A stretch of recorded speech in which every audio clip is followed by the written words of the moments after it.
Hola amigos de Artísticos, los saluda Daniel Osuna en uno más de nuestros diálogos artísticos. El día de hoy es un honor tener en diálogos artísticos a un artista realmente excelente. Estamos hablando de César Secundino, un campeón mundial de arpa 2018.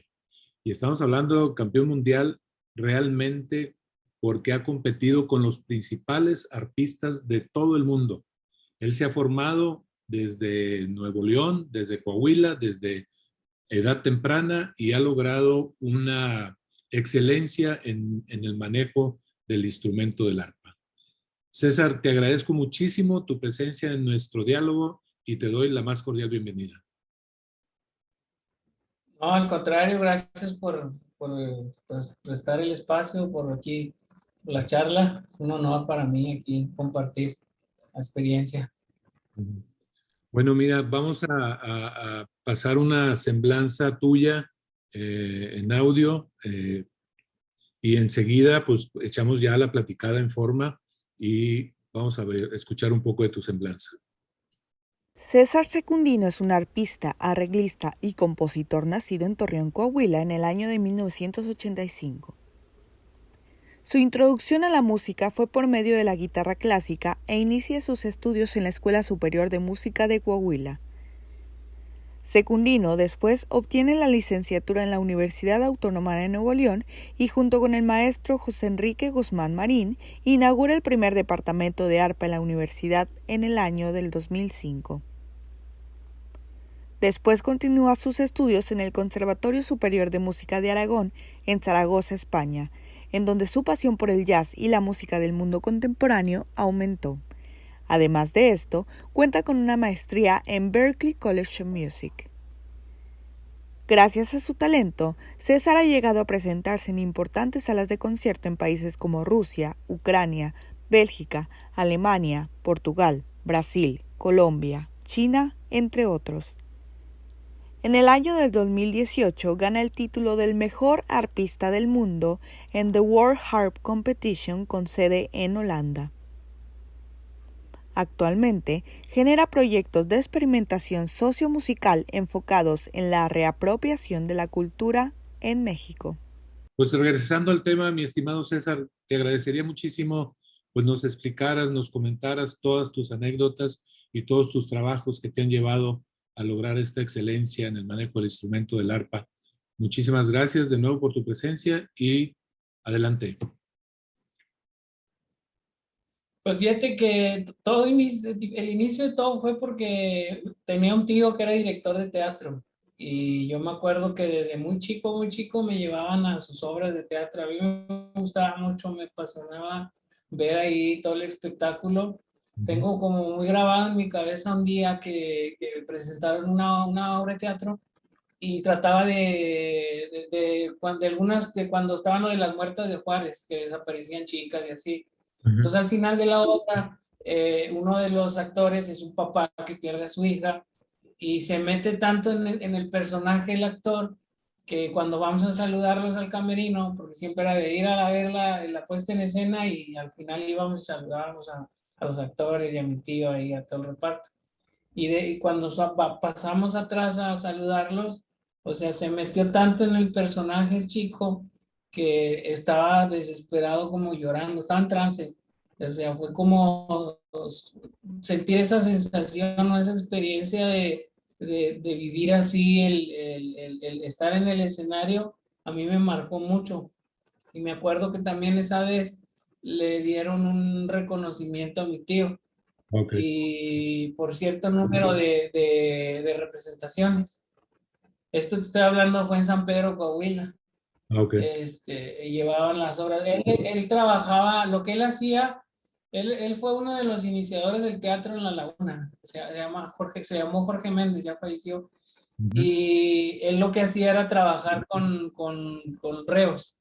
Se iba a los penales y montaba pues sí, su compañía de teatro con gente de los penales y los sacaba para hacer giras artísticas en Coahuila. Y pues dentro de esas giras, ¿no? Yo en ese tiempo vivía en San Pedro, yo tendría como entre 4 o 5 años, iban ahí a presentar las obras. Y yo me acuerdo que me marcó mucho todas esas experiencias cuando yo iba y veía el teatro, a mí me apasionaba mucho. Y ese día, cuando le entregan el reconocimiento, o sea, ver su satisfacción o sentirse realizado, a mí me transmitió y me hizo entender que, que yo quería pasar el resto de mi vida en un escenario, ¿no? Yo dije, yo quiero sentir esa magia, ¿no? De expresarme, compartir con un público, estar en un escenario. En ese tiempo a mí me apasionaba mucho el teatro, te estoy diciendo que era un niño como de 5 años, pero allá en San Pedro pues es un pueblo muy chico y no hay acceso a, pues, por ejemplo, yo les mostré la inquietud a mis papás de que yo quería tomar clases de teatro y fuimos a la Casa de la Cultura, hay una Casa de la Cultura en San Pedro, y lo Sí. único que había era clases de guitarra y de, pues eso así, de tejido para las señoras y así, ¿no? Me metieron a estudiar guitarra, ya un poco más grande, como a los 11 años por ahí. Me metieron ahí en la Casa de la Cultura y empecé a estudiar guitarra.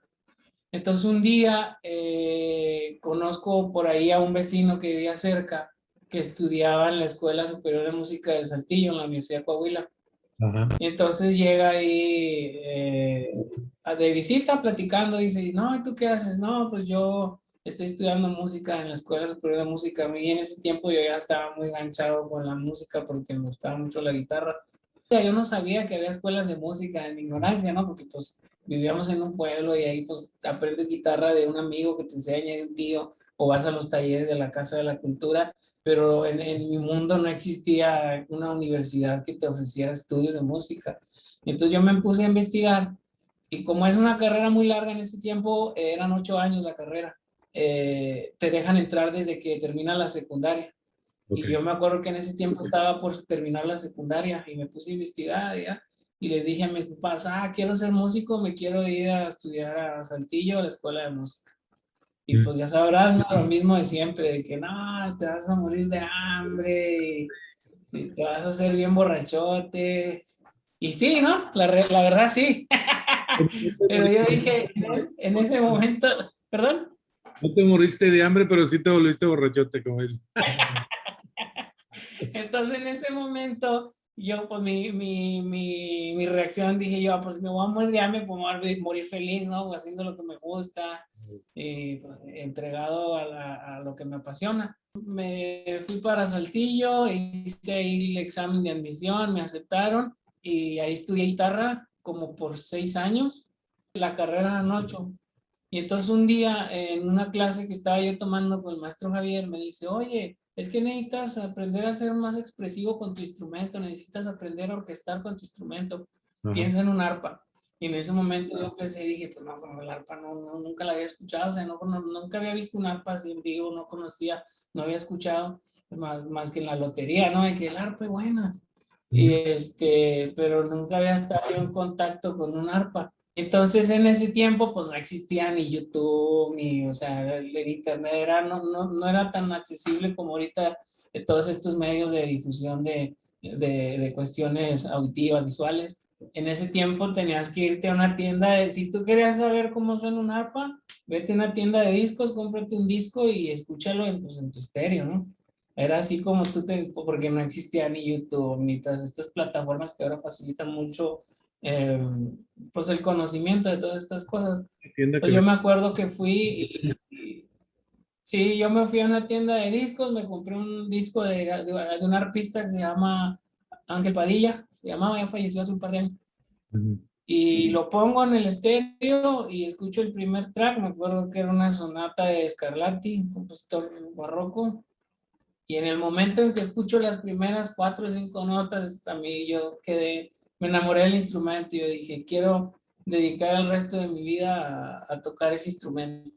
Me impresionó tanto el sonido que decidí como indagar más. Y ¿qué es esto? Por la magia de su sonido y todo, porque es un sonido como muy místico, muy, te atrapa. Ujú. Entonces, en ese momento yo dije, quiero conseguir un maestro, ¿no? Que me enseñe a tocar el arpa. Y el más cercano era acá en Monterrey. Entonces yo un día lo contacto al maestro, se llama Enrique Guzmán, era el arpista de la Sinfónica de la universidad. y le hablo, le digo, oiga, maestro, quiero tomar clases de arpa, ¿no? Quiero aprender a tocar el instrumento. ¿Qué edad tenías? Y me dice, sí, ahí yo tenía como 18 años. Y me dicen, sí, sí, sí, sí, te enseño, nada más que ahorita ando bien ocupado. Y pues búscame como por ahí de diciembre, me dice. Yo lo contacté porque fueron a dar un concierto para hacer un homenaje a Catón, el escritor. Yo vi en ese tiempo ya en Saltillo y la Sinfónica fue a dar un concierto en homenaje a cierto número de aniversario de cumpleaños de Catón. Hicieron un concierto especial ahí en el Museo del Desierto y dijeron, no, la orquesta sinfónica. Y yo ya había escuchado que ahí había un arpista. Entonces yo fui al concierto para contactar con el arpista, que fue mi maestro Enrique. Entonces ese concierto fue como por ahí de octubre. Y le dije, maestro, quiero aprender a tocar el instrumento que me apasiona mucho. Y me acuerdo que ese concierto tocaron la guía orquestal de Benjamin Britten, que ahí todos los instrumentos tienen un solo. Y pues el arpa hay un momento que está solo y pues yo dije, wow, eso suena increíble. Y fue como el primer momento en donde yo escuché directamente en vivo un arpa. Y entonces ya le dije, y me dice, es que ahorita ando bien ocupado, búscame como por ahí de diciembre, te dejo mi teléfono y pues ya contactamos, ¿no? Y yo me acuerdo que contaba los días y ya años después, porque nos hicimos buenos amigos, Enrique y yo, me confesó, me dijo, no, la verdad, y si yo te soy sincero, yo te dije que me buscaras hasta diciembre, que luego vienen alumnos y vienen nomás una clase, dos clases y luego nomás pues como que no le echan ganas y luego uno pierde el tiempo y pues como que no hay una constancia. Entonces por eso él me dijo así como que háblame por ahí de diciembre, ¿no? Pues, y él en su cabeza dice, no, no me va a hablar. Y yo me acuerdo que hasta tachaba los días del calendario y decía, ay, ya faltan 2 semanas y todavía le marco. Digo, maestro, lo conocí en un concierto de la Sinfónica acá en Saltillo, quiero aprender a tocar el instrumento. Y ya me dice, no, pues sí, pero yo estoy acá en Monterrey, tendrías que venir. Y me acuerdo que venía los fines de semana, y los sábados venía a tomar clase de arpa acá a su casa. Él me recibía en su casa, tomaba clases particulares. Y llegó un momento en que pues yo ya iba avanzando y como no tenía arpa, las arpas es muy difícil conseguir un arpa. Hay muy pocas fábricas de arpa en el mundo. Yo creo que ese es uno de los principales motivos por los que casi no hay arpistas, porque hay muy pocas fábricas de arpa reconocidas. Hay francesas que se llama Camac, hay una italiana que se llama Salvia, hay una en Chicago que se llama Lion, hay otra en Chicago que se llama Venus. Y por eso mismo son instrumentos muy caros. Y cuando uno es estudiante, pues es muy difícil de conseguir el instrumento. Te estoy hablando que el instrumento así más básico, una arpa así básica, la más simple, para tocar ya así de pedales, andará como por ahí de unos 350,000 pesos más o menos. Y las cuerdas también, o sea, tienes que darle mantenimiento al instrumento, cambiarle cuerdas. Tiene 47 cuerdas, aproximadamente anda como en $10 cada cuerda. Entonces es un instrumento muy difícil de mantener. Entonces lo que hacía el maestro, el maestro Enrique me dice, oye, yo los domingos no utilizo el arpa porque pues, para mí el domingo es familiar, me salgo con mi familia y el arpa está aquí todo el día en la casa sola. Si quieres venirte a tomar clases los sábados, te quedas a estudiar los domingos. Y me dio llaves de su casa y todo. O sea, teníamos como 2, 3 meses de conocernos, así. Y me dice, pues vente aquí los domingos, estudias, yo te dejo mi arpa. Y eso fue como un apoyo muy fuerte para mí, porque pues yo sin instrumento yo llegaba y lo que avanzaba era la hora de 2 horas de clase que yo tenía. Y pues el avance era muy poco porque pues, yo realmente no tenía dónde estudiar. Entonces eso ya me abrió como que una puerta, me dice, y yo me acuerdo que venían los domingos, me quedaba en su casa estudiando, hasta que ellos volvían, ellos salían por la mañana, yo llegaba, me ponía a estudiar, y ya en la tarde que ellos llegaban, pues yo ya me iba. Entonces así fue, y yo en este tiempo todavía estaba cursando la carrera de la licenciatura, pero en guitarra en Saltillo. Entonces un día el maestro me dice, oye, acabo de hablar con el secretario de Cultura de la universidad. Y le dije, oh, pues es que necesitamos abrir una carrera de arpa, porque en ese tiempo el único lugar donde se podía estudiar arpa era en la Ciudad de México. No existía un lugar acá en el norte donde hacer una carrera como pista, en una universidad, una escuela, nada. Entonces en ese tiempo el maestro propone ahí a la universidad que abran la carrera de arpa y me dice, oye, es que me dicen que sí la abren, pero necesito tener mínimo un alumno, ¿no? Y en ese tiempo, pues yo era su único alumno. Y me dice, ¿cómo ves? ¿Te animas? Y le dije yo, pero pues tengo como 6 meses tocando el arpa, ¿no? Entonces la condición era que yo entrara a la licenciatura. Y yo pues no tenía tanto tiempo tocando. Y me dice, no, sí, vamos a hacerla, sí, sí, sí, sí la haces, ¿no? Yo te ayudo. Entonces ya me acuerdo que preparé el examen y le dije a mis papás, no, ¿sabes qué? Pues voy a dejar la carrera de guitarra, me voy a ir a estudiar para Monterrey. Y pues casi le da un infarto, ¿no? Porque pues ya iba casi a terminar allá la carrera y dice, no, pero primero acá, ¿por qué te vas ahí? Ya que acabes, pues eso es lo que quieres y así. Y le digo, no, pero pues esta es la oportunidad, porque si no lo hago ahorita, pues no, o sea, está esa opción latente de que abran la carrera en la universidad y pues quiero aprovechar. Y ya hice el examen, sí, me aceptaron aquí en la universidad. Ahorita ya hay un departamento de arpa, hay como alrededor de 10 alumnos más o menos, creció bastante. Y lo más interesante es que la mayoría de alumnos son niños pequeños, entonces eso es importante porque pues en realidad uno en este tipo de carrera necesita empezar muy pequeño porque la competencia es muy dura y pues el trabajo se necesita mucho trabajo. No, y me imagino que la complicidad también del instrumento lo amerita, ¿no? Sí, y en general, en general la carrera, o sea, para madurar, para llegar a una madurez técnica Ajá. en tu instrumento, cualquiera, no solo el arpa, es muy difícil, por eso las carreras de música son muy largas y te dicen, no, pues mínimo son 6, 7, 8 años, porque pues te tienen todo el tiempo tocando, tocando. Te avientas dos carreras normales, digo, pues, las carreras normales son de 4 años. Y te avientas, Sí.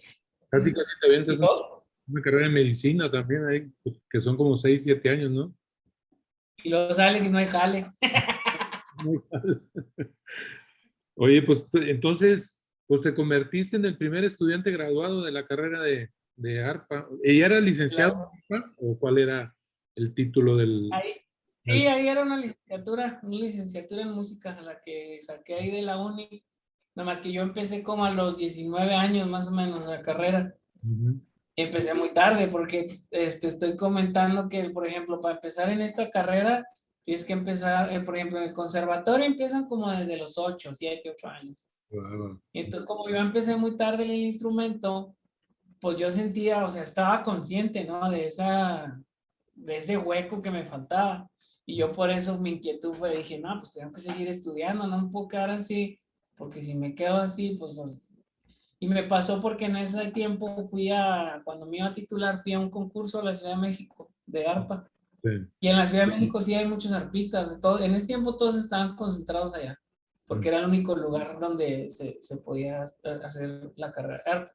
Y había muchos, entonces convocaron a un concurso y era nacional. Y yo me acuerdo que fue el primer concurso que fui y me dijo mi maestro, no, ve, y le digo, no, pero pues es que yo tengo muy poco tocando. Y dice, no, tú anímate, ve, y, pues lo que salga. Y me acuerdo que cuando llegué, pues ya había gente tocando muchísimo mejor que yo, y así yo dije, o sea, si lo pongo, pienso fríamente y lo pongo en un plan laboral, digo, estos chicos siguen estudiando, se supone que yo ya terminé una carrera de arpa, y pues no estoy ni al nivel, ¿no? De tocar, si algún día hay, no sé, alguna audición para entrar a trabajo, cualquiera que venga de ellos, pues no voy a poder alcanzar ningún huesito, ¿no? Y entonces, dije yo, no, necesito seguirme preparando. Entonces empecé a buscar y di con el Conservatorio de Zaragoza, había una oportunidad ahí de entrar y pues me preparé, fui, hice audición y sí me aceptaron. Y allá estuve haciendo una especialidad como por 4 años. ¿Lograste una beca ahí? O sea, ¿te aceptaron con una beca? Y, Ujú. y ahí estuvimos y estuve bueno, era la carrera en 4 años, estuve 4 años y ahí me tocó conocer a otro maestro, se llama Enrique Lleida, que nos enseñaba clase de improvisación. Ujú. Y pues ahí eso fue como que ya lo que me hizo dar todo el giro de mi carrera, porque fue como también un punto muy crucial porque ya estando allá, a lo que yo me dediqué como para retarme a mí mismo, era entrar a concursos. A mí me gustaba mucho ir a concursos porque era una manera de, pues, de exigirte, porque te pedían material, pues una condición muy fuerte y material muy pesado, y simple hecho de prepararlo es como prepararse para un maratón, ¿no? Es como si dices tú, voy a correr a calzada. No es lo mismo que vas a correr los sábados a que si te preparas para un maratón. Entonces ya es una preparación más profesional. Entonces yo llegué y le dije a la profesora, le dije, yo quiero prepararme para concursos, salir y concursar. Y me acuerdo que fui a varios concursos y pues pasaba lo mismo. Ya en ese tiempo yo tendría que como 24, 25 años. Y mi primer show fue un concurso en Italia. Y mi primer show fue así, llegué y había niños de 15 años que tocaban muchísimo mejor que yo. Y yo dije, wow, o sea, que estoy años luz, ¿no? De llegar a eso. Y se me fue como creando una sensación de, pues me fui desesperando porque decía, ¿cómo lo voy a hacer? O sea, necesito, o sea, llevo tiempo, tengo tiempo atrás, pero tengo como 10 años de desventaja, perdidos atrás.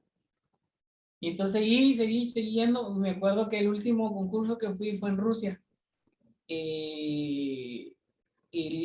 Pues ahí los jurados eran muy, pues, muy ásperos, ¿no? Muy pesados. Y llego cuando pues te dan retroalimentación, ¿no? Los jurados, cuando llego me dicen, no, es que sabes qué, pues tú más bien eres como un showman, o sea, tú estás bien para tocar el arpa, pero en una cantina, ¿no? No, pues no en un teatro como este. Esa vez tocamos en el Teatro de la Ópera de San Petersburgo. Y me dice, es que este recinto no es para ti, pues eso que tocas tú es como en una cantina. Y sobre todo porque pidieron un repertorio libre y yo ofrecí unas piezas de unos tangos, toqué unos tangos. Y allá ellos como que pues eso no lo aceptan mucho, es más meramente clásico, clásico, clásico. Y yo como yo estaba empezando en el lenguaje ese del jazz, de hacer arreglos por medio del maestro Enrique Lleida, pues me influencié mucho por eso y empecé a hacer como mi estilo, mi manera de tocar el arpa, y era lo que yo presentaba en los concursos. Y ya ahí un maestro me dice, no, pero pues es que, o sea, mejor regrésate a tu país a tocar en una cantina, ¿no? Pues aquí aquí no vas a armar ni un cacahuate, ¿no? Y entonces ya regreso yo bien deprimido porque era muy amigo mío el maestro de improvisación que se llama Enrique Llega. Y le digo, oye, llegué bien deprimido, le dije, no, pues ya vamos a regresar, o sea, pues, ¿qué estoy haciendo aquí? No, pues, o sea, no, pues no me va a dar futuro. Y en ese tiempo estaba yo por terminar ahí la especialidad en el conservatorio. Y me acuerdo que él me dijo, pero es que estás jugando mal, o sea, estás fallando. Tienes o sea, ellos están jugando contra ti, contra una desventaja muy fuerte que tú tienes. Pero tú tienes una ventaja muy fuerte que ellos no tienen. Tú eres latino, o sea, llevas el ritmo por dentro. O sea, tú fíjate desde dónde vienes, ya me dice. O sea, estás luchando para hasta dónde luchaste para estar aquí. Y eso es una desventaja muchísimo más grande que ellos, porque ellos tienen ahí desde que tienen 4, 5, 6 años, y tú tienes como que esa manera de despertar. Y aparte en ese tiempo yo ya estaba como que empezando a escribir mis propios arreglos, mis pequeñas composiciones. Y decía, tú agárrate, me dice el maestro, agárrate cualquiera de esos arpistas y ninguno va a tener la capacidad de escribir un arreglo. Ellos tienen que siempre leer una partitura y lo que les está en una partitura es lo que tocan. Y me dice, ve, ¿por qué no te vas por ahí y busca tu manera de tocar? Y ya cuando encuentres tu manera y tu estilo de tocar, ahora sí siéntate a compararte con ellos, porque pues te estás comparando sobre un abismo de diferencia. Entonces ya como que me movió ahí y dije yo, pues es cierto, o sea, ¿qué estoy haciendo queriéndome comparar contra, es como si quieres poner a correr un bochito contra un Ferrari? Pues no, o sea, no, nunca le vas a dar alcance, ¿no? Entonces como que empecé a buscar todas las posibilidades de poder entrar en el medio y poder pues usar mi manera de expresar, mi propia técnica y todo esto. Y como yo acá en México, hubo un tiempo que estuve tocando arpa jarocha, a mí porque yo toqué un tiempo en mariachi. Entonces eso te desarrolla el arpa jarocha es un instrumento muy ligero, te desarrolla mucha velocidad, te desarrolla mucha independencia por la complejidad de los ritmos contra la independencia de las manos, te desarrolla otras cosas que no te desarrollan en el mundo. O sea, empecé a analizar todo eso, todo lo que yo pudiera hacer que no existiera acá. Entonces ya empecé a desarrollar mi propio lenguaje y cuando me titulo de acá de la especialidad en España, me dice el maestro, debes de seguir por ese camino, va muy bien. Que mi tesis fue como arreglar para el arpa, ¿no? Era un arreglo, cómo hacer un arreglo para el arpa. Porque yo veía que siempre los compañeros batallaban, porque yo decía, no, pues mi próximo concierto voy a tocar algo de flamenco, algo de arreglado de violín, algo de no sé, de tangos, y siempre los compañeros se acercaban y preguntaban, pero ¿cómo, de dónde sacan las partituras o qué? Digo, no, pues escucho la guía y pues hago mi propio arreglo, que es un poco, eso lo aprendí mucho de la vivencia que tuve con un mariachi, porque esa fue como que otra manera de ver la música, porque eso es como es una música de tradición, se transmite de puro oído y de, o sea, ellos no saben de si que este es una nota do, este es este acorde, ellos lo que escuchan es lo que tocan y sobre eso ellos hacen su propia música. Y eso también me ayudó como que a ver desde otro enfoque la música que no se ve cuando tú estudias desde un plano como clásico. Y entonces empecé a como a amalgamar todas esas cosas y todos esos elementos que me habían dado desde de un bagaje anterior y llegué, y fue como llegué a conectarme al jazz, porque me dice el maestro Enrique Lleida, me dice, ¿por qué no te vas a Berkeley? Berkeley es como pues una de las escuelas más importantes que desarrollan el lenguaje jazz. Igual otra vez dije, bueno, pues ahí vamos a la Odisea. Me fui a audicionar y estuve en Berkeley un tiempo, en Boston, y luego me fui a hacer una maestría en el mismo Berkeley. Y ya ahí fue como que donde ya se logró completamente la madurez de lo que yo, mi entendimiento de qué hacer con el arpa. Y entonces ahí se da que en ese tiempo me entero de la competencia, se llama Competencia Mundial de Arpa, la hacen en Holanda, es así, convocan a todos los arpistas del arpa que toques lo que sea clásico, sea folclórico, sea lo que toques, no importa, nomás con que toques el arpa, porque buscan como que una identidad diferente de lo que puedes hacer con un arpa, que el arpa está muy englobada siempre a la orquesta sinfónica, a la ópera, un lenguaje muy clásico, no está tan expuesta a otro tipo de lenguajes. Entonces, como yo ya estaba en otro lenguaje, digámosle así, experimentando otro lenguaje, me escribe una amiga, me dice, oye, mira, está esta competencia, que es la competencia mundial de arpa, ¿por qué no entras? Y ya me puse a investigar y dije, ay, y ya tenía muchos años, o sea, yo ya había desistido de las competencias, porque como siempre eran muy clásicas y siempre, o sea, buscan mucho de que tengas bien acomodado el dedo, de que articules bien, y no buscan más como, o sea, no buscan un lenguaje, no buscan un proceso creativo, no buscan nada de expresión por medio de la música. Lo que ellos buscan es que técnicamente, o sea, que toques como una máquina, que no te equivoques, que tengas una técnica perfecta, que respires con la música y toda esta onda, que es importante, pero que si lo ves desde otro trasfondo, no está existiendo como un proceso de retroalimentación, un proceso creativo, que es la diferencia de esta otra competencia que te dicen, tú puedes tocar lo que tú quieras, puedes componer, puedes arreglar, puedes tocar clásico, lo que tú quieras, pero simplemente queremos ver la originalidad de lo que haces. Y yo dije, pues a lo mejor ese es un buen espacio para yo poder ir. Y la competencia, como es mundial, es muy larga, el proceso dura como alrededor de un poquito más de un año. Y lo hacen por fases. Primero, en la primera etapa nos pidieron enviar una grabación de lo que haces, de tu trabajo, de 5 minutos. Entonces ya de ahí escogen, de todas las grabaciones que mandan, escogen arpistas. En esa edición que yo fui, fueron como alrededor de 180 arpistas de todo el mundo. Y entonces ya los que seleccionan, les asignan sedes, una en Europa, que está en Holanda, una en Asia, que está en Hong Kong, y una en América, que está en Nueva York. Y en ese tiempo yo estaba aquí en Monterrey y fui a la de Nueva York a audicionar. Entonces ya de esas tres sedes escogen 8 arpistas y con esos 8 arpistas hacen un festival en Holanda donde está la sede principal del festival, y ahí ya escogen, deciden quién es primer, segundo y tercer lugar.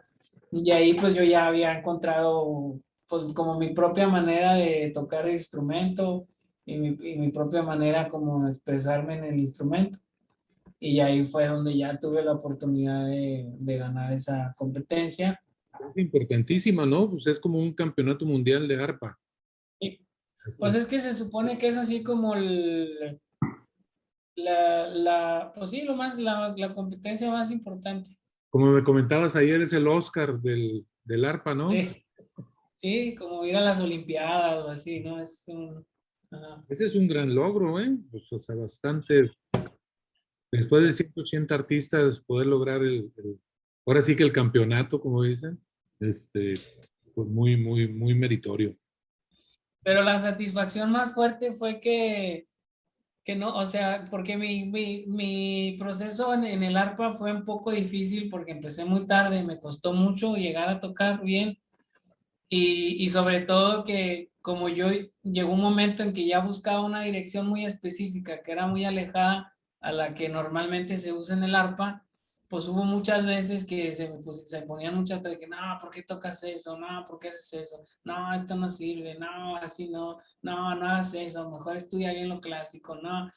Y en ese momento fue como que, porque fue una lucha constante de decir, no, pero pues es que esto tiene que funcionar, ¿por qué no va a funcionar? Si funciona en un piano, ¿por qué no funciona en un arpa? Si funciona en una trompeta, ¿por qué no funciona en un arpa? Si funciona en una guitarra, ¿por qué no funciona en un arpa? O sea, ¿por qué no salirnos de ahí? Y fue como o sea, eso fue mi despertar, digámosle así, como que salirme del cliché del arpa para poder hacer otras cosas. Y como no es un campo muy explorado, pues desde ahí es donde han estado viniendo un montón de cosas. Ya empecé a Realmente experimentar. estabas innovando realmente. Estabas Digámosle así. creando un lenguaje nuevo que no se había escuchado, o sea, estabas creando. Sí, Mm, sí. Yo me acuerdo que porque en el arpa normalmente tocan con las yemas, en el arpa clásica. sí. Y yo cuando fui que tocaba en el mariachi, pues, y en la guitarra, pues aprendí a utilizar las uñas. Y muchas veces había cosas y hay cosas, existen cosas en la técnica clásica que si las quiere uno hacer con las yemas, es muy incómodo y no se puede y te puede llegar a lastimar. Entonces Mm, yo empezaba desde ahí, pues y ya cambiar posición de las manos, usar más las uñas, tocar de otras maneras o imitar otros instrumentos, porque esa fue otra cosa que me ayudó bastante. ujú. Como yo me quería dedicar al jazz, todos mis maestros, o sea, nunca eran arpistas, era o un percusionista, o un pianista, o un guitarrista, o un saxofonista, y nunca un arpista. Entonces yo me tuve que ver obligado a imitar el lenguaje de otros instrumentos, y eso me ayudó como a tener facilidad para hacer muchas otras cosas que no, porque normalmente te dicen, por decir, entrando ya en lenguajes más técnicos, dices tú, no, pues para hacer un trémolo de una sola nota, y te lo escribe un compositor y los arpistas dicen, no, es que eso no se puede hacer, no, eso no existe en el arpa.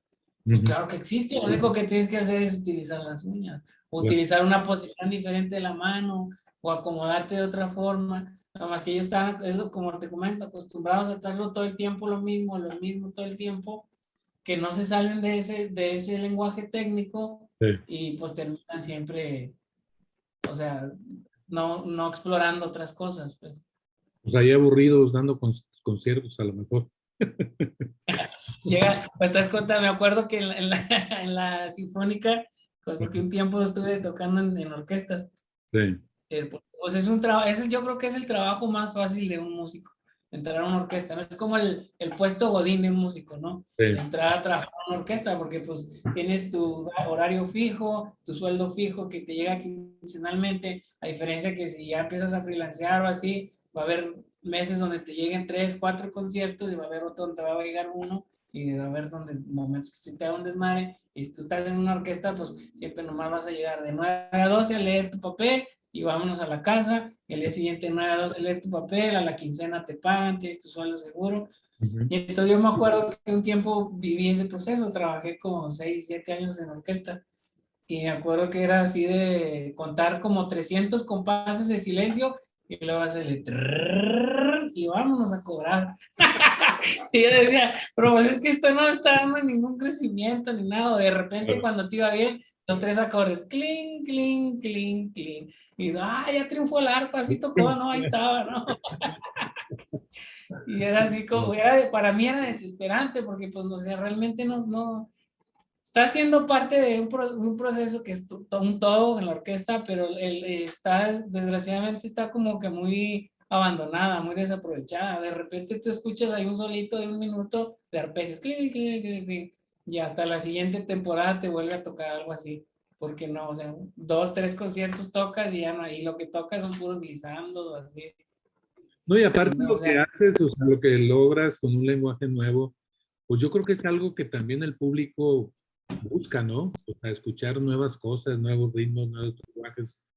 Me imagino que así debe ser, tú que tienes tanta experiencia en conciertos y todo. sobre todo ayuda a que, por ejemplo, a mí me pasa mucho, porque ahorita yo me dedico completamente a tocar jazz. A mí me gusta más tocar jazz. Ajá. Yo me dedico a tocar Latin jazz.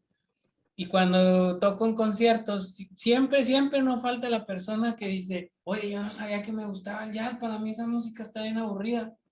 Pero es que el problema es que es la manera en cómo abordas el lenguaje, o sea, que sean como, digámoslo, aunque suene irónico, que tiene que ser un lenguaje incluyente, o sea, tiene que la gente entender qué es lo que está haciendo para poder agarrarle gusto, gancharse de algo, ¿no? Tienes que contar una historia, tienes que saber decir algo, saber administrar la música de una manera que quien te está escuchando te entienda lo que estás haciendo y es donde le va a dar gusto, porque si empiezas ahí a hacer puros ruidos y que luego hay un tipo de música muy conceptual que, por ejemplo, prendes de que 2 radios en sintonías diferentes y empiezan a picarle así a lo loco al arpa y así, ¿no? Sí. Digo que se vuelve algo muy conceptual, pero que se vuelve, se convierte en música para un público muy en específico. Y que al final es lo que nos está dañando en la carrera, porque lo que queremos es abarcar, tratar de llegar a más público para poder tener más trabajo, para poder tener más artistas, para como quieras llamarle, pero al final si no haces que la gente entienda lo que haces, pues nunca se van a acercar a la inquietud de decir, oye, pero eso suena chido, o sea, o eso está bailable, o incluso hasta entiendo el tema, o incluso hay conciertos que salen y salen tarareando el tema, porque y eso es un rasgo de que lo entendieron, de que la música está digerible y ya a partir de ahí los atraes y ya puedes expandir el lenguaje. Si tú no tienes un público que te escuche, ¿cómo vas a expandir tu lenguaje si no? O sea, y al final es eso, o sea, al final no dejamos de ser un producto, o sea, lo que hacemos es algo que se tiene que vender, que era lo que hablábamos ayer, que no, o sea, desgraciadamente cuando tú estudias una carrera de música, sí se te enseña a desarrollar un lenguaje técnico muy específico y muy preciso, pero nunca te enseñan conceptualmente qué es lo que está pasando y sobre todo nunca te enseñan cómo vender tu trabajo, cómo materializar tu trabajo, porque al final del día necesitamos comer. Claro. No es como que, yo voy a vivir de hacer notitas y echarme un churro, ¿no? Ajá. Sí, como que en cierto momento también, como que muchos artistas tienden a, o no aprueban mucho pues no masificar, sino ampliar un poco el mercado de cada especialidad, ¿no? Que yo creo que, pues si lo haces más accesible, pues vas a tener más público. Y al tener más público, pues la gente se interesa más por determinado estilo y pues se pone a estudiar o a conocer más, como mencionabas ahorita, ¿no? Exactamente. O explorar otras cosas. Sí. Pues, Uh-huh. es que hay una infinidad de cosas que se pueden hacer. Por ejemplo, personalmente el arpa, pues no, hay lenguajes que nunca han sido explorados y es lo que yo no entiendo. Claro que te comentaba ayer, por ejemplo, que ahorita estoy haciendo un doctorado y mi tesis es buscar la manera de incorporar al mariachi al lenguaje del jazz, porque es algo que nunca se ha hecho y yo no entiendo, o sea, cómo, si se supone que es una identidad nacional el mariachi, ningún compositor se ha acercado a decir, oye, ¿sabes qué? Pues mariachi.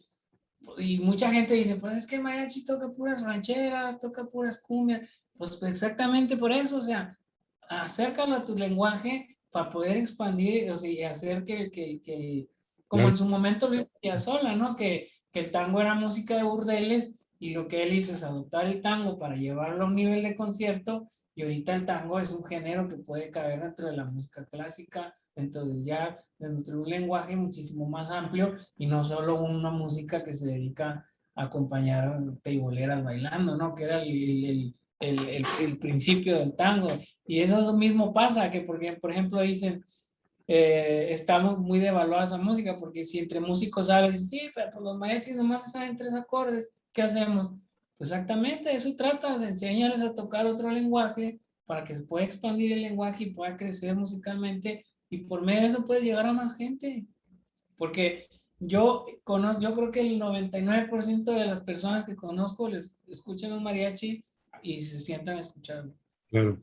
Y esa es la magia también del arte, o sea, que tienes que buscar la manera de expresarlo y de que te entiendan también, porque al final es un lenguaje, la música es un lenguaje y es como si yo me pongo a hablarle ruso a un chino que no habla ruso, pues no va a entender nada.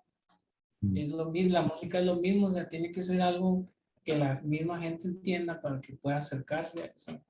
Oye, tengo en mis manos un disco que me regalaste ayer. A ver, háblanos un poquito acerca de esta producción que hiciste, que se llama Suite La Mexicana, con la Orquesta Nacional de Jazz de México. Y cuando yo gané parte de los premios que gané en la competencia, Ajá. era que ellos financiaban un proyecto.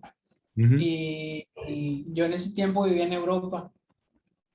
Y cuando supe eso, me dicen, pues es que ganaste el concurso. Había un premio monetario, había otro premio que era pues, como que te financian tu carrera, pues para que tengas ahí ciertos logros. Ujú. Y otro era que te llevan a tocar, ¿no? Te hacen una gira y te traen tocando porque pues en teoría se supone que eres el chido en el momento, ¿no? Que Eres el ganaste. campeón del mundo del momento, ¿no? Eres el Messi del arpa, dice un amigo, es que tú eres el Messi del arpa. Y entonces, ese proyecto salió financiado a raíz de ese premio. Y cuando yo gané el concurso, vivía allá. Y lo primero que pensé, dije, quiero invertir esto en hacerlo con algo que esté involucrado en mi país. Y Mm. por eso me regresé y empecé a buscar qué hacer aquí. Yo decía, tiene que estar involucrado con músicos de aquí, tiene que estar involucrado con un proyecto relacionado aquí a México, porque pues era, y es que siempre bueno, a mí me pasa que el primer momento en que yo no salí del país, porque yo era de esas gente, esas personas que dicen, no, México no sirve para nada, es un mugrero, la chingada. Y una vez que sales del país y conoces otra cultura y conoces otra visión del mundo, empiezas como que a amar tu cultura, ¿no? A lo Sí, mejor sí hay desmadre en tu país y hay gente que pues está haciendo un desmadre, pero hay muchas cosas que lo rescatan y que nadie se fija en eso por estar viendo otras cosas, ¿no? Porque culturalmente México es un país muy rico y de tradiciones y de pues una cultura milenaria, ¿no? claro. Y entonces yo por eso dije, pues tengo que volver a mi país, que voy a hacer un proyecto aquí en España o en Europa, lo que sea, pues prefiero trabajar como desde mi trinchera, ¿no? Y Y- entonces volví y me puse a buscar y di con la Orquesta Nacional de Jazz. Ellos están en la Ciudad de México y grabamos este proyecto que se llama Suite La Mexicana. La idea del proyecto es que se fusionan diferentes tipos de sones de México. Por ejemplo, hay un son de Oaxaca, que es el son ismeño, hay un son chiapaneco, hay un guapango, hay un son jarocho y hay un son jalisciense. Y entonces esos 5 sones están fusionados con jazz y era también como la idea de pues exponer el lenguaje, ese tipo de lenguaje de música folclórica, fusionarlo con el jazz al mismo tiempo que que el arpa se ponía a tocar con un ensamble pues muy atípico, ¿no? Porque normalmente el arpa pues toca con orquesta sinfónica, pero ya tocar con una batería, tocar con una big band, tocar con un... no es muy común, y ese era como el reto, lograr la fusión de cómo sonaría una big band mezclado con música mexicana, mezclado con el jazz, pues ahí como que el protagonista fuera el arpa. Y ahí fue donde dimos con ese proyecto y se sumó gente pues pues muy talentosa, y el ingeniero Gael es muy bueno, hubo solistas muy buenos, Víctor Mendoza, que también fue mi maestro, estuvo el Rey David, estuvo incluso Edgar Saner, estuvo haciendo el diseño Ajá, sí me comentó eso. disco, sí. Y pues se logró un trabajo muy especial.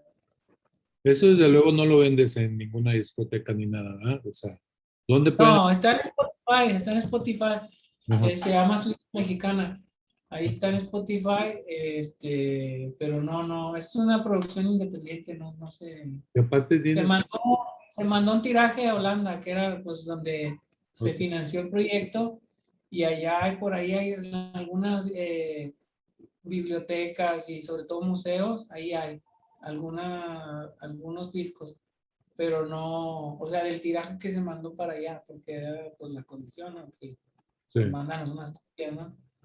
Y allá sí, pero aquí no se distribuyó nada de eso. Aparte tienes otro disco que tengo por aquí, La Vuelta al Mundo en 47 cuerdas.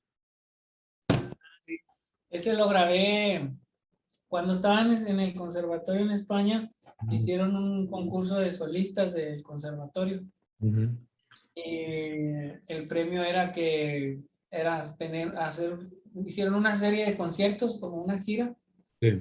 y los solistas tocaban con los ensambles del conservatorio, había Ujú. una orquesta, había una camerata, y todos los solistas, ese era parte del proyecto, que los solistas tocaran con los ensambles, y otro proyecto era que los solistas grabaran un disco.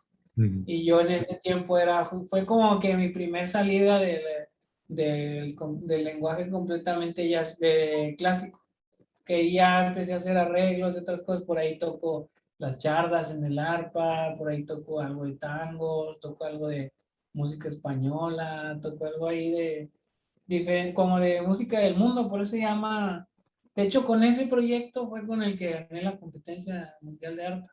Ah, qué El padre. proyecto se llama Alrededor del Mundo en 47 cuerdas, Ujú. porque pues el arpa tiene 47 cuerdas y se supone que te lleva a un viaje por diferentes estilos musicales de lo que ahorita se llaman world music, y eran arreglos que yo hacía. Y eso, de hecho, ese programa fue el que presenté a la competencia esta que gané, la competencia mundial de arpa. Y Oye, ese pues, una disco fue... carrera muy padre, muy exitosa. Ahora sí que de acuerdo a tu experiencia, ¿qué puedes aconsejarle a los nuevos músicos o a los músicos mexicanos que los conoces muy bien?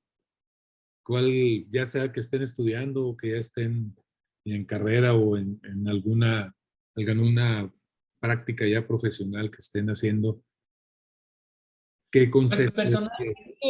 personalmente lo que me ayudó fue que en mi carrera fue tratar de hacer funcional, porque lo que te ofrece es importante, sí es muy importante, porque hace poco, de hecho, hablaba con un amigo y me dice, si tú volvieras atrás, ¿harías una carrera de música clásica o te meterías directamente de jazz? Digo, es que yo haría, es un proceso que tienes que vivir. Es importante tener un bagaje técnico tan importante como te lo da la música clásica, Claro. pero también es importante, una vez que ya adquieres todo ese lenguaje técnico, decir, a ver, ¿qué voy a hacer? Es como si te dicen, mira, te regalo estos 30 millones de pesos, Ujú. lo que quieras hacer con ellos. Y dices tú, pues ¿qué hago? No, pues déjame los echo abajo del colchón, ¿no? Ujú. Para que no se me gasten, y voy sacando poquito a poquito. O puedes decir, ¿sabes qué? pues es un buen fondo para yo poder poner un negocio, para yo poder administrar, para yo poder seguirme preparando, para yo poder hacer muchas cosas. Y esa es la misma analogía. O sea, tú ya tienes todo un lenguaje técnico muy importante y muy funcional. Y ahora, ¿qué es lo que vas a hacer con ese lenguaje técnico? Porque yo veía a mis compañeros que tocaban sonatas o suites o cosas muy, muy complejas Ujú. y luego me decían, oye, pero es que ¿cómo le haces para improvisar? Y así, eso está bien difícil. Y le digo, todo lo que tú estás tocando en esa sonata es muchísimo más difícil a lo que yo estoy haciendo. Yo estoy haciendo dos, tres notitas y todo lo que tú estás haciendo ahí es un lenguaje muchísimo más avanzado. Simplemente que es eso, o sea, que no nos enseñan a explorar lo que ya aprendimos técnicamente, no nos enseñan a explorar en diferentes terrenos, de decir, ah, mira, ¿sabes qué? Pues yo quiero, no tiene que ser ya, puede ser música experimental, puede ser incluso música clásica, puedes crear a partir de eso, porque eso fue también lo que me hizo un poco salirme del camino, porque yo decía, tú llegabas a un festival de arpa y había, no sé, 10 15 arpistas invitados y todos tocaban la misma suite, todos tocaban la misma sonata, todo así, concierto de hoy, no sé, una suite de Bach, por ejemplo. Al día siguiente el arpista la misma. O una pieza de Renier, el siguiente día el otro tocaba lo mismo.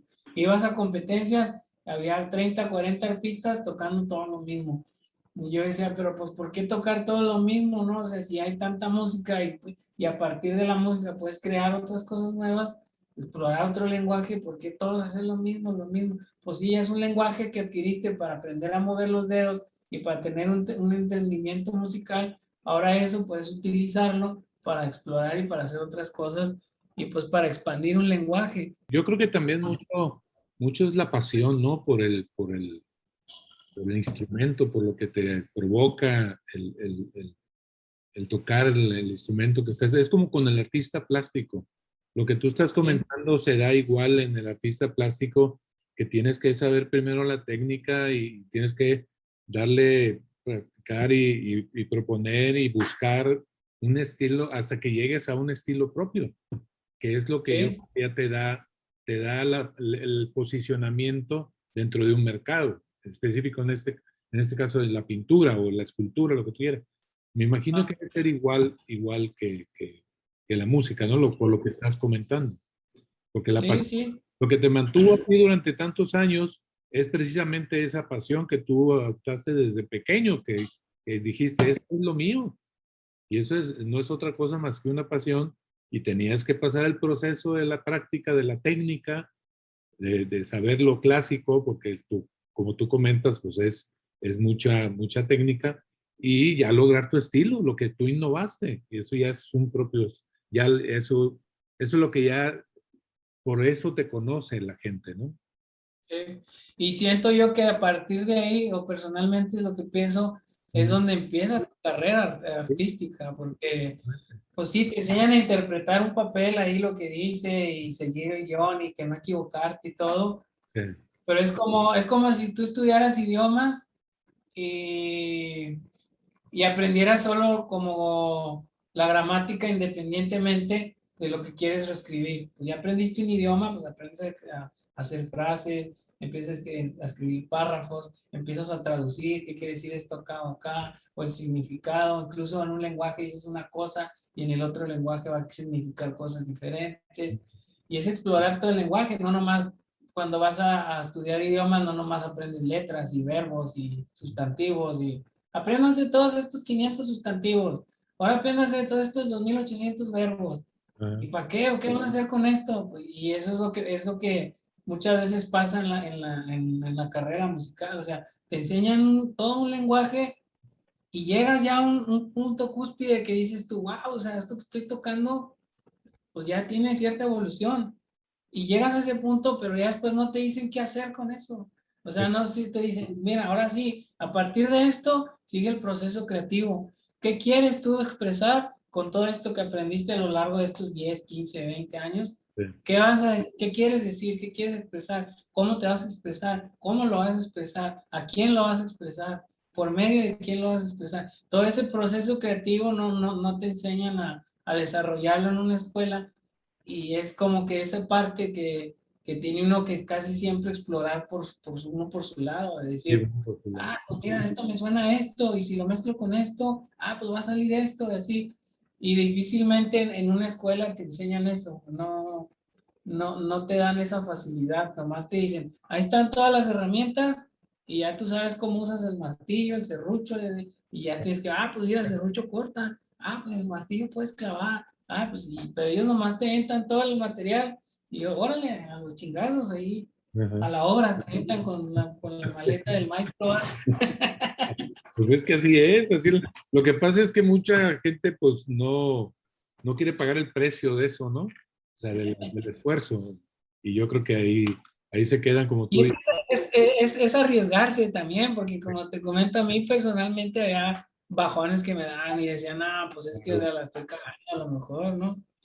Pues ya me regreso a mi país y me dedico a tocar en bodas. Yo sí llegué a pensar, yo decía, pues ya mejor me voy para el hueso. Ya me imagino tu jefe también, ¿no? ¿Y qué onda? ¿Qué andas inventando? ¿Cuándo vas a jalar, güey? ¿Y ahora qué andas inventando, güey? No, espérate. Sí. Pues ya menos le pego. Ahí andamos. ¿Y ahora qué sigue en tu carrera? Que estás estudiando el doctorado. Sí. ¿A dónde quieres? ¿Cuál es tu siguiente paso? ¿A dónde quieres llegar? Pues ahorita estoy explorando más como el ambiente de la composición. Okay. Estoy tratando como de generar más proyectos pues más personales, composicionales, como más vivir todo ese expresión por medio de la música. A raíz de que entré al doctorado me han salido varios proyectos.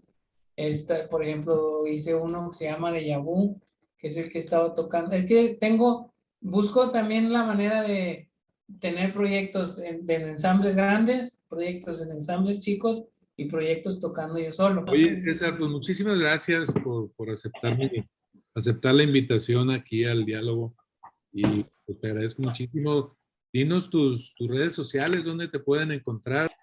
Ahí en Spotify te pueden escuchar como César. Sí, una mexicana, César Secundino. Y en el Facebook, Instagram, está también ahí una página César Secundino Harp, como harpa en inglés. Ahí está ahí algo de lo que hemos platicado, del material que estoy haciendo ahora, de lo de Yahoo, de lo con el mariachi, de lo de la orquesta, y hay 2, 3 cosillas que tal. Y hay también cosas que van a estar saliendo. Ahorita estamos terminando esto en lo que estoy trabajando ahorita es el proyecto que se llama El Canto del Tuculchú, que se le llama música programática, que es música que describe una historia. Pues César, muchísimas gracias por tu diálogo artístico y te agradezco tu presencia y no será la primera vez que andemos por aquí. Te agradecería muchísimo si mantenemos el contacto para seguir, pues no promocionando, sino reconociendo tu trayectoria en la música. No, al contrario, a ver si luego nos aventamos una transmisión, pero de música. Ya estás, el día que quieras estamos puestos. Y pues a ustedes, nuestros escuchas, les agradecemos muchísimo el escucharnos en otro diálogo artístico y nos vemos cada martes como de costumbre. Los esperamos en el próximo episodio. Muchísimas gracias y soy Daniel Osuna para servirles.